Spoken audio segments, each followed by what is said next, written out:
Welcome to The Rubber Meets the Road Economics, the podcast where we explore the driving forces behind today's economy and their real-world implications. Join investor Hunter Craig as he interviews Professor Ed Burton from the University of Virginia, delving into the complexities of economics with clarity and insight. Whether you're an economics enthusiast or just curious about how economic policies affect your daily life, you're in the right place. Let's get started. Hunter here. Today we want to do something a little different on the podcast.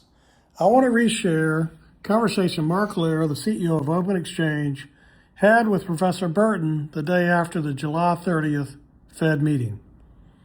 Professor Burton's a regular voice on this show, and Mark's his former student of 45 years, so those two go deep fast. The short version, Professor Burton thinks Warsh's Fed set rates below the market and now has to print its way out of it. And that money supply is the inflation story nobody's talking about. They called it an inflection point. Give it a listen. Inflation is coming. Hello, everyone. I am Mark Loehr, the CEO of Open Exchange. And I'm so fortunate to kind of be joined by Ed Burton, who has been my professor, co-worker, and friend for 45 plus years. And we talk a lot about economic policy because he was my Econ 101 professor and my Econ 312 professor. It was Ed that actually got me to go to Wall Street because he really taught me about options theory right as the SIBO was getting developed in 1975. And we've just stayed in touch every time we see some major announcement come out about what we think is going to happen. Ed has probably taught more undergraduates than any professor in economics history, because both at Cornell and then at UVA, he's had the 101 class and the other bigger classes, and he's been doing it for 48 years now. And he has a cadre that he takes out to lunch and dinner, and he brings everybody along and keeps the culture alive. But my dad taught at Cornell, and that's the reason I was there. And so both Ed and my dad taught at Cornell. And my dad always said that one of the things you need to do, Mark, is document the inflection points of life, and put them down as they happen so you can remember what's happened. And Ed, you and I both think history was made a bit yesterday in the realm of economics and policy. And we just simply want to document why our thoughts are the day after it happened. Not just people's reaction, like the Fed did this or that, but the way that you think about monetary policy and what Kevin Warsh did or did not do yesterday in terms of setting that up. So why don't you just say hello? And then the first question I'm going to have for you is the Fed versus the market. Who sets the rates? Well, let me begin by saying I've actually been a professor for 58 years, if you can imagine that. Taught my first class in 1968, and I've been a professor ever since. I'll probably never retire. Who would ever leave a job like that? So it's great that we've been able to keep our friendship going all these years, and I really thank all the people from Open Exchange for being part of this. I think there are two broad principles about monetary policy, at least regarding what causes inflation. One is that inflation is the percentage change in the price level, which means it's essentially the price of money inverted. So what you're really tackling is the price of money. And if you were tackling the question of the price of peanuts, what would you do? You'd look at the supply and demand for peanuts. So that's the first fundamental principle. But if you're going to try to find out why some price is moving at some percentage, you'd want to think about the supply and demand of that particular thing. The second principle is a principle taken from finance, and that's the principle of arbitrage, that things that are similar should trade at similar prices. Now, if you understand those two principles, it becomes pretty easy to predict a lot of things about money and about inflation. And I think what first got me interested in this, I did teach macro once in a while. I think I even taught you, Mark, but I never wrote papers in macroeconomics. And in 2020, while quite accidentally, and it wasn't a planned thing, I wrote a popular article that was published in April of 2020, and I thought it was non-controversial. I thought it was pretty obvious. What happened was the Trump administration announced that they were going to spend several $1 trillion fighting COVID in relief, and immediately the central bank announced that they would monetize it. They would come in and buy that debt. And that struck me as being clearly inflationary. So I wrote an article and published it in April 2020, thinking this is not controversial. If they dramatically increase the supply of something, then I would assume its value would drop if other things weren't going up similarly. Because the only thing going up in 2020, at least at the time this was all going on, was the money supply. Everything else was being constrained by policy. So if you say, basically, you can't increase output of anything but one thing, and that one thing over the next 16 months was increased by 50%, it seems like a simple prediction that it would lose value. I never thought of that as uncontroversial.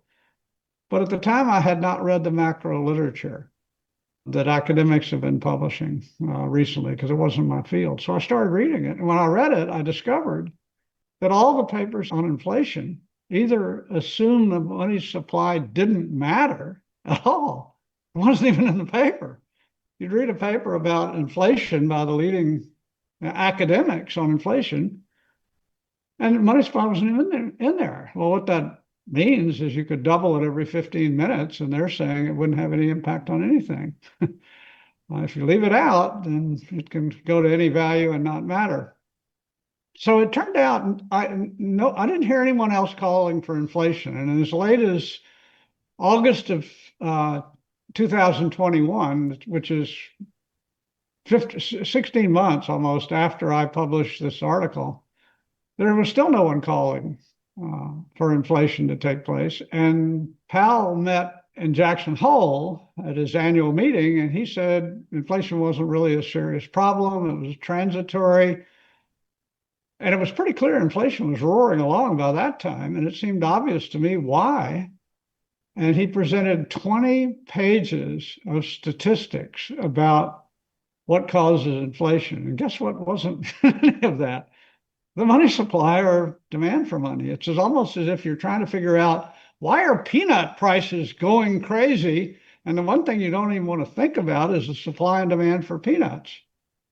Well, suppose when you look at peanuts and you notice their price is falling, you also notice the supply went up 50%, while all the other commodities went up 2%. Wouldn't you think that might be the reason?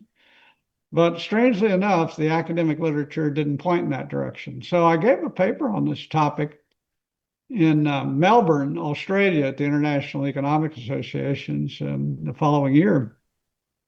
And I discovered, and I was contended with all the major macro people at that meeting. And according to them, money supply does play some kind of a role, but not a very important role in inflation. And I pointed out that, well, the central bank in 20 and 21 bought $7 trillion worth of government securities. Now, that's about what we spend every year as a nation. So I asked them, why do we tax anybody? If money supply doesn't affect the price level, then there's no downside. Why don't we just ask the central bank to print $7 trillion and pay all our bills, and we can give everybody 100% tax break if you believe that. So you can see that I became a little unpopular at some of these macro meetings.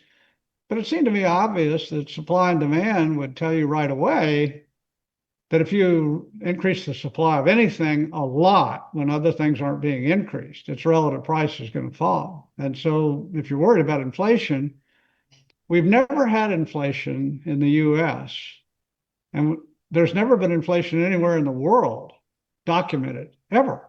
Not in England, not in Europe, not in China, anywhere, unless there was very substantial money growth. There are no examples. Now, we do have some examples of substantial money growth that did not appear to result in inflation. Japan from 1985 to 2000, and the US from 2009 to 19.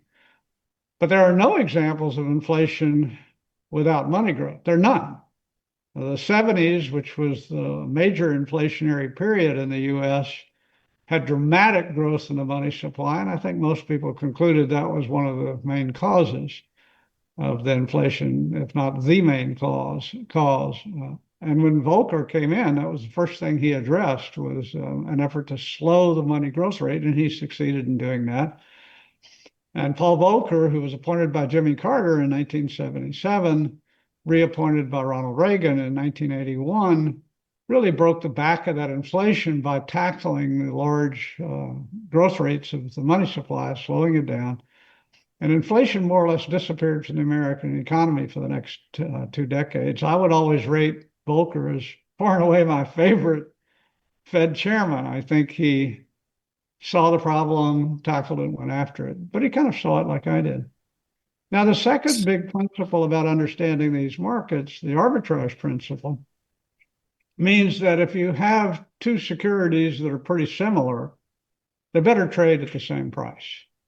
That's the principle behind investment banking. That's why they do comparables analysis when they do IPOs and things like that. If you want to know how to price something, go find something that's quite similar, that has a market price.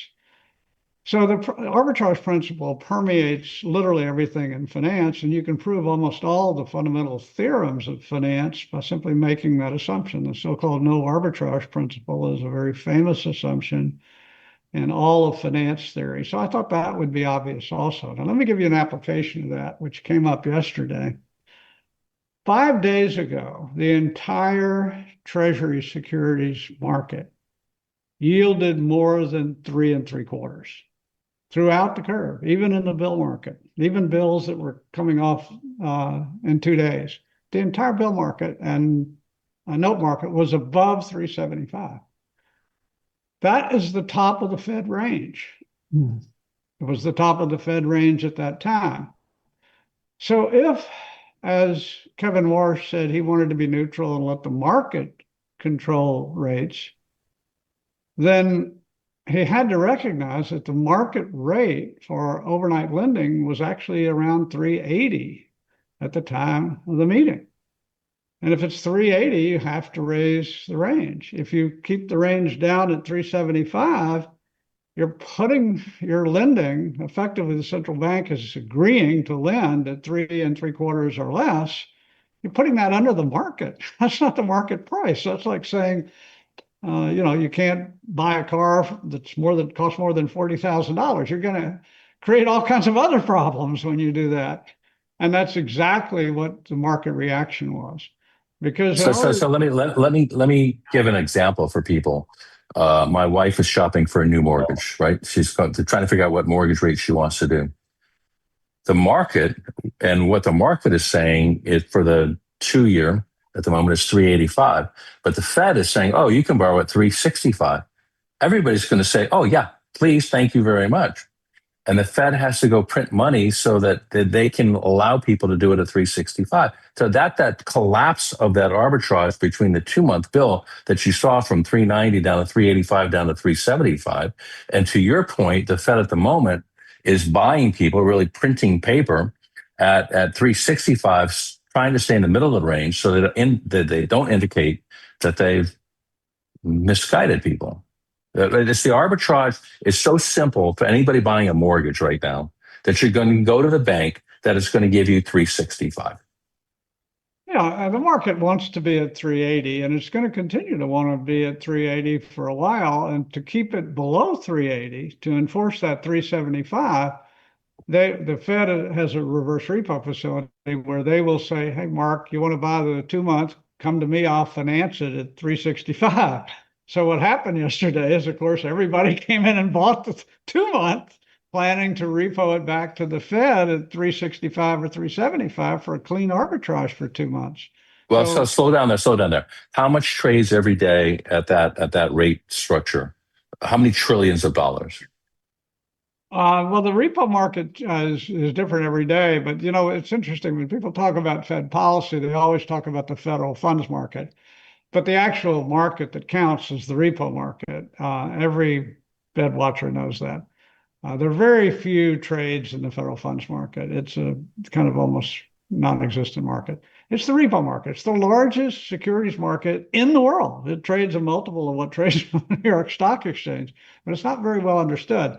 But the Fed itself is in that market. And the way the Fed, quote, controls interest rates is by offering to finance people at a certain rate. And they've been offering to finance people at 365 for the last 5 meetings.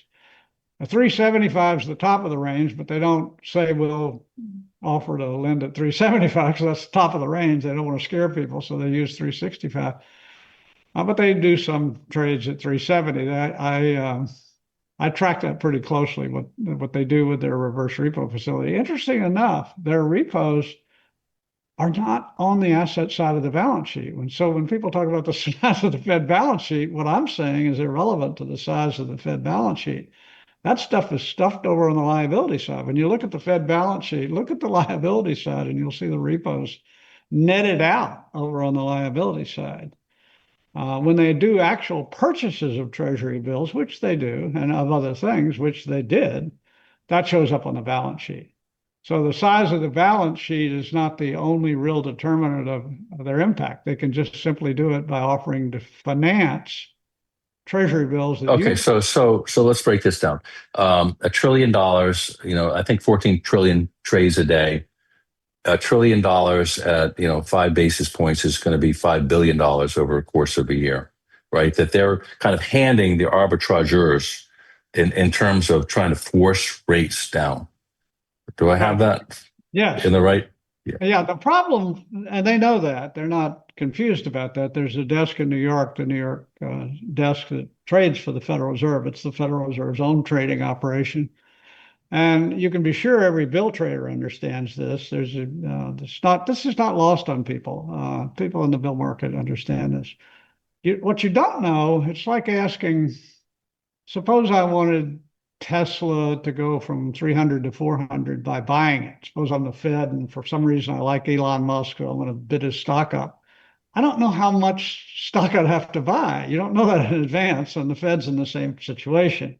When they're trying to enforce a target range, they don't know how much it's going to take. But the one thing you do know, if there's pressure up, which there is right now, a lot of pressure in the debt market moving rates up, they're going to have to expand the money supply a lot in order to hold this range. So the one clear prediction you can make is that the money supply is going to grow pretty substantially between now and September. Who knows what they're going to do in September, but because they're going to be defending this range. This is not the right price for repos. It should be about 380, 380.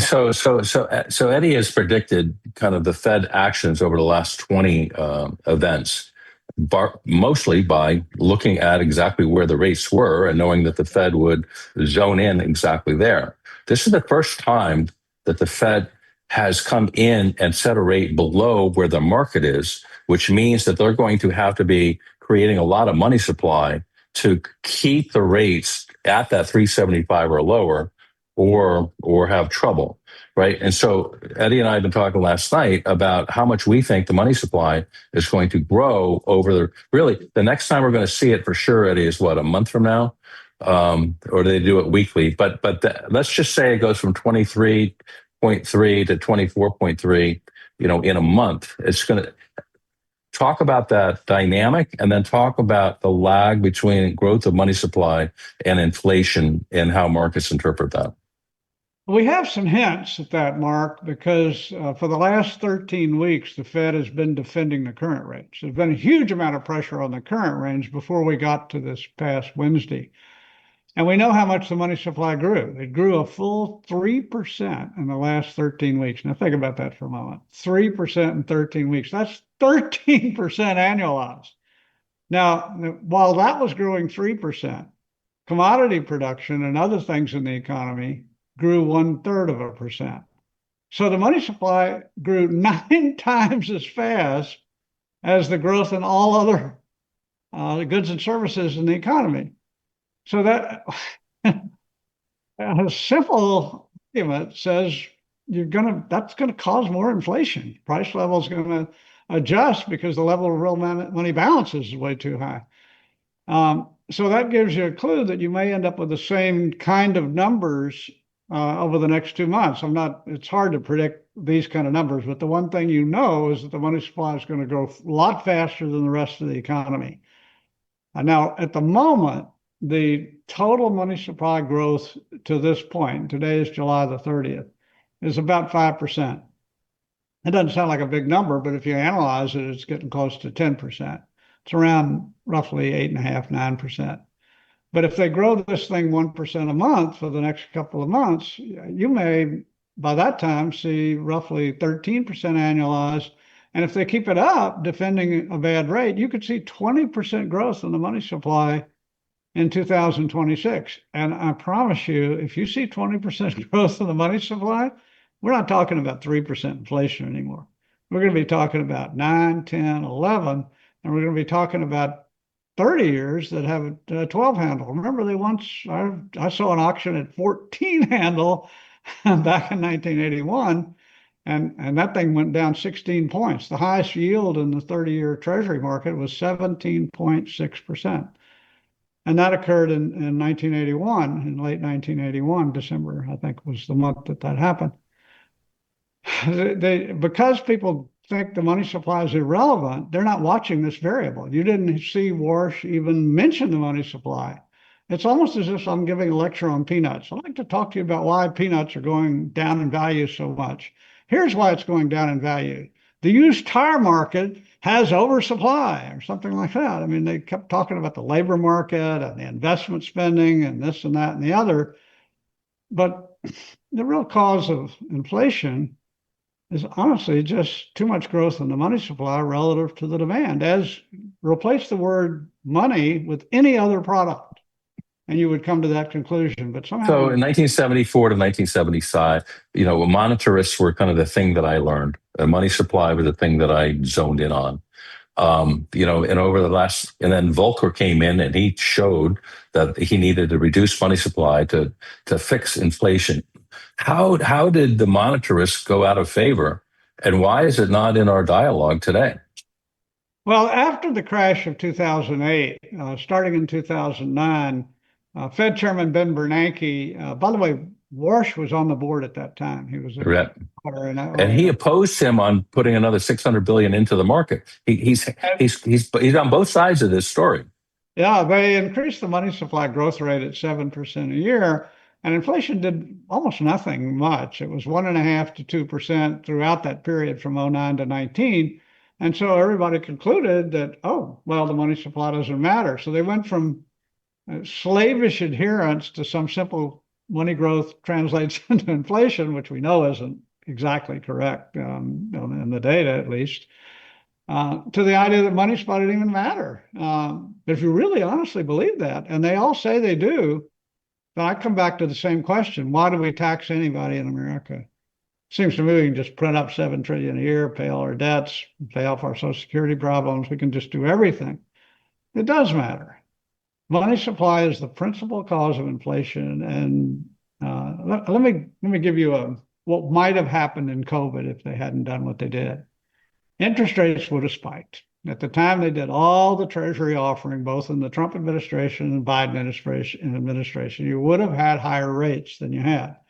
They didn't want that to happen, so they used the central bank to keep the rates from going there. But sooner or later, that causes inflation and drives rates up anyway.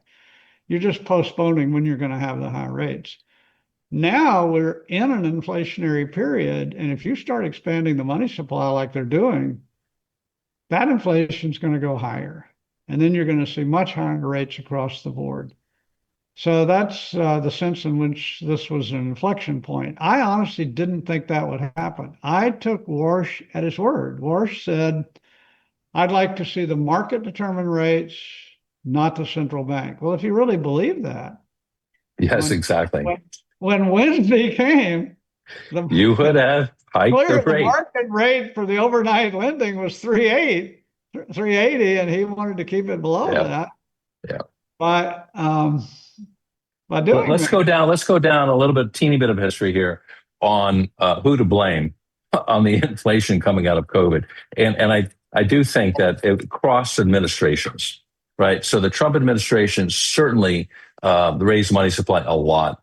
But, Okay. the new administration, it went from 15 to 19, and the new administration took it from 19 to 22. So you can't blame either on kind of how this worked. They're both guilty. Am I sort of right on that? You're 100% right. There are no angels in this whole discussion. And, it was one of my really good friends who was Yeah, yeah. Biden's chief economist. Janet Yellen is a brilliant, brilliant economist. She's probably one of the best macroeconomists that have ever been around. But for whatever reason, she said, quote, I'll quote her, we can go big. Rates are very low. Well, they're not going to stay low when you go big. I don't mean to be critical of Janet Yellen. She's a lot smarter person than I am. But I think she missed this one. But that allowed them to put the $1 trillion spending budget into effect and be able to finance it. Yeah, and I think the Trump administration was equally guilty by the way they went about it, because they put a lot of pressure on the central bank to bankroll Yes. Yeah. the Treasury offering. So there are no innocents here. And by the way, it's a global issue. You'll find that in other countries, the central bank was used this. Let me say a word about the central bank, because I think people are confused about central banking. It might be of interest for those listening to know that America didn't have a central bank by and large in the 19th century. Andrew Jackson, in a fit of rage, fired Nicholas Biddle and got rid of the American bank. And he didn't like Alexander Hamilton very much, who was the guy who led the U.S. to have a national bank. And Jackson got rid of it in, I think, 1828 or 1832. I don't remember the exact year.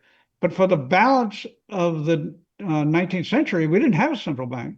And we were the only major country in the world that didn't. Germany had a central bank. England had the Bank of England. Everybody had a central bank. And we had a devastating war that destroyed a good part of the country and killed a lot of Americans. And after that war was over, by the time we got to 1913, we were the best economy in the world. Now, how did that happen? And you think about it, no, there was no central bank at all, none. And states had their own banking and whatnot. And by the way, the price level fell by about a third. People think somehow deflation causes economies to be bad. Can't prove it by what happened in the U.S. in the 19th century. So we get to 1913, and that's when the Federal Reserve Act was passed. And the sole purpose of the Federal Reserve Act was not to do all this stuff we're watching. It was to replace J.P. Morgan. J.P. Morgan had handled every financial panic, and people got tired of a banker huddling all these people together and being the lender of last resort. So they created the Federal Reserve to be a lender of last resort, because the reason you have collapses like the Great Depression and the reason you had the 2008, and you have all these things, people run out of liquidity. It's not that assets just fall away. They can't pay their bills. That's what bankruptcy is all about. It's not what the value of the assets may or may not be. It's that you just can't make the next payment. And that's really ultimately what leads to these crashes. So they created the Federal Reserve to come in and lend against collateral. That was the idea. They'd come in and lend against this collateral when the markets were just collapsing all around you, and stabilize the economy so it can recover. Now, its first big test was the Great Depression, and guess what it did? It looked the other way. And nowadays it thinks it's competing for TV time.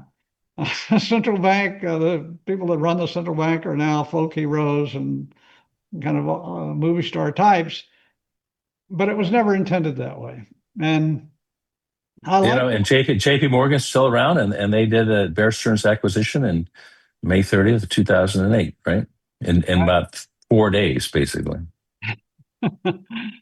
So now we've sort of gone full circle. The banks, the central banking is supposed to be now a counter-cyclical thing. It was never intended that way. And it's had a destabilizing effect. I mean, who caused the inflation that we're dealing with?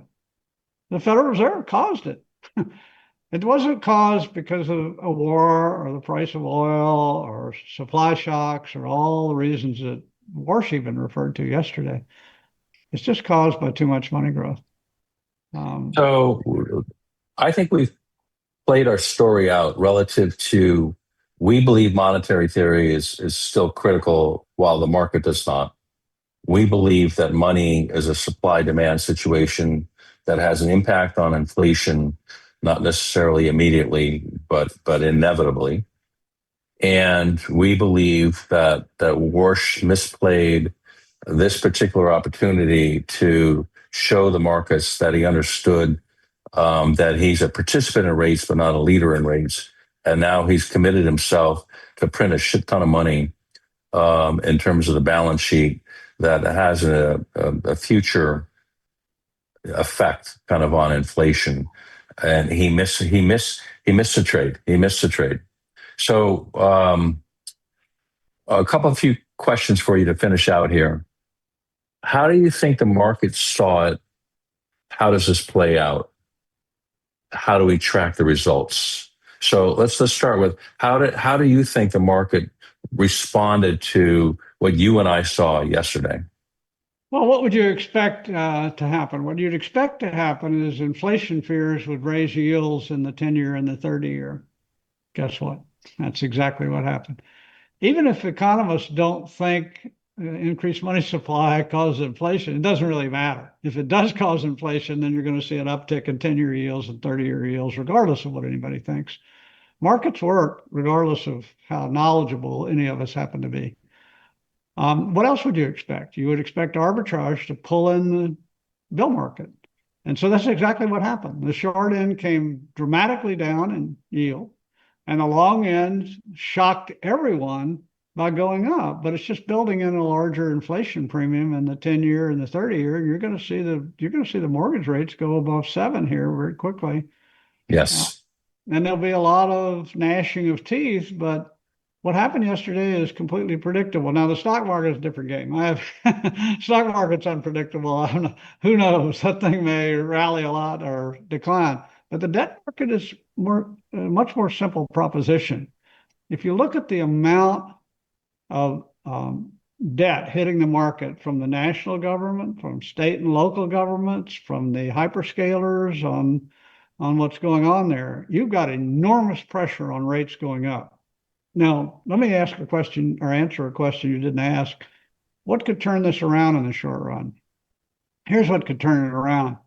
If the hyperscalers, if a feeling comes into the market that maybe a lot of this capital spending is going to have to slow down.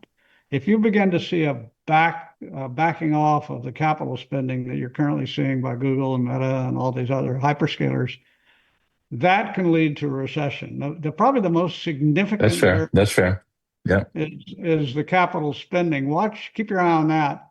If the capital spend, but there's no sign that capital spending is going to slow down. So if you had to make a prediction, I think the prediction is you're going to see higher rates and higher inflation. And the only exception could be if the economy were to weaken because of a weakening in cap spending. But the economy at the moment is quite strong. There's no indication. Would you think that maybe the hyperscalers would be slow to admit they're slowing down because they don't want to show the others? So do you think we might get a delayed response on that I'm slowing down? You run into the question, why are you slowing down? That's not the question you want to get asked if you're Meta or Google or something. Yeah, right. Yeah, you don't want to have that question. But all of you, almost everyone who would be listening to this uses these products on a regular basis.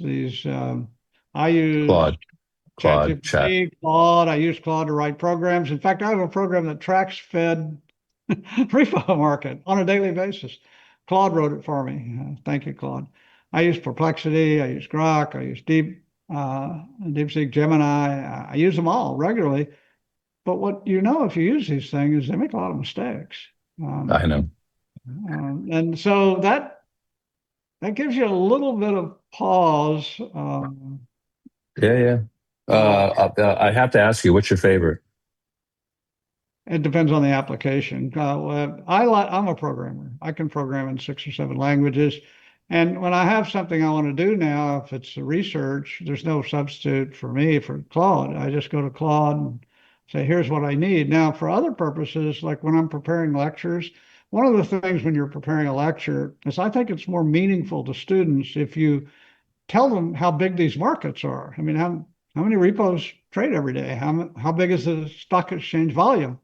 Well, if you want to do that, go to Google Slides, and they'll do all that for you. And not only that, you can convert a Google Slides program to PowerPoint if you want. And I do that. And so now I prepare and actually update slides. I'm preparing a whole new set of slides for this coming fall. I've got nearly 300 kids signed up for my fall course in finance. It's the largest 400 level course in the University of Virginia. And I've taught it for a long time. But I'm using Google Slides to prepare the lectures because they can get all the latest stuff. I can ask Google Slides, draw me a chart that shows where the Fed funds rate has been for the last 25 years. And boom, instantly it's there and it's in a form I can use.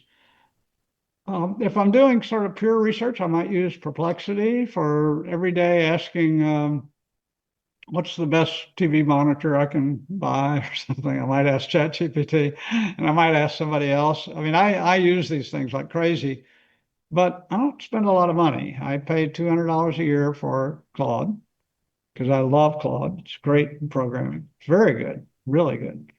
And I use the super version of, well, not super, but the pro version of ChatGPT. And the rest of them are free, basically. And so, okay, so the kids coming in, how are the kids doing on AI and what they're using and getting ready for class and questions they want to raise their hand for? And how are they less interactive today than they were 5 years ago? Or do they want to be down in the front row with Professor Edwin T. Burton? Or what's the dynamic of the kids in the class of really being engaged? You know, that's such an interesting question because AI is out there and literally there's no one who doesn't use it to some extent. But my best students use it kind of like I do. First of all, my best students can program typically in Python and Java, and they can even program in HTML, design their own websites. If you can't program, you really can't use Claude. You need a certain minimum understanding of how to program because you're basically the systems engineer when you use Claude. You have to explain to Claude what to do. It's not going to just produce something unless you talk to it. And my good students, they use it for programming. They use it kind of like I do. They use all of them. Now, I have a freshman seminar that's limited to 10 kids. You would love the kids in that seminar. These kids are I'm the dumbest person in the room when I walk. These kids are so much smarter than I am. I can't believe it. And there I make them get a topic that's interesting to them. It might be something like, will the current leader in Argentina manage to get the reforms done, or will he? Oh boy, yeah. Oh boy, wow. That kind of question.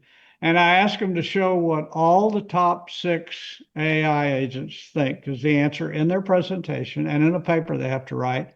But then I ask them what is your opinion as opposed to what these AI people are? Now, you've looked at everything AI had to say, you've worked on it. What do you think? And they have to write a paper that way. And the paper is limited. You'll think this is not much, but it's limited to 5 pages. I don't want a 30-page paper on this. I want the best 5 pages one can write, and I want it well written. If there's as much as one typo in it. And they have to write it. The Claude can't write it. No, they have to write it, yeah. Okay, yep. These kids are the best, it's half of the kids in the class every semester are Jefferson Scholars and all the top students apply for this. It's an amazing group of students. I'll say this, there's nothing like being a university professor. That is the best life in the world, which is why I've never retired. I've been a professor 58 years. I hope to make 68. You know, it's for the people listening, if you just can't imagine, for me in London, I don't know what time it was, to call Eddie up right after the Fed announcement and be able to talk live about what I'm seeing in my business, what he's seeing in his business, and have this person who's so intimate. And then we just really believed that there was something, this is an inflection point relative to what we're just trying to accomplish and relative to what that really means for markets that is different than they're going to see on CNBC or the Wall Street Journal. And I don't really, and we don't really expect a lot of people to watch this tomorrow, but we do think that we wanted to document this because we think over time that we're stating a position about how markets work, how they work functionally and politically. And we wanted to put that in a form that you all could look at either through a transcript or through the video and get to know us both better. And mostly to really celebrate a friendship between Ed Burton and Mark Loehr. Anything to add, Eddie? Not much, Mark. You're the best. Let me mention to those watching that Mark is the proud owner of 4 years of winning the FISI 500 at Cornell. I bet many of you don't know that. That's a race that I think it's how many miles? You go up and down hills and drink Schlitz tall boys. And I can remember you training for that back in, when was it? The late 70s. You were my training partner. But it's great to do this. And Mark, I appreciate you organizing this. Terrific. Great. Thanks for all your thoughts and audience. Thanks for listening. And we'll get feedback from all of you down the road. Thanks so much. Eddie, talk to you soon. Thank you for joining us for the Rubber Meets the Road Economics podcast. If you enjoyed the discussion, remember to subscribe and stay updated with future episodes. Join us soon for more conversations about modern economics on the Rubber Meets the Road Economics podcast.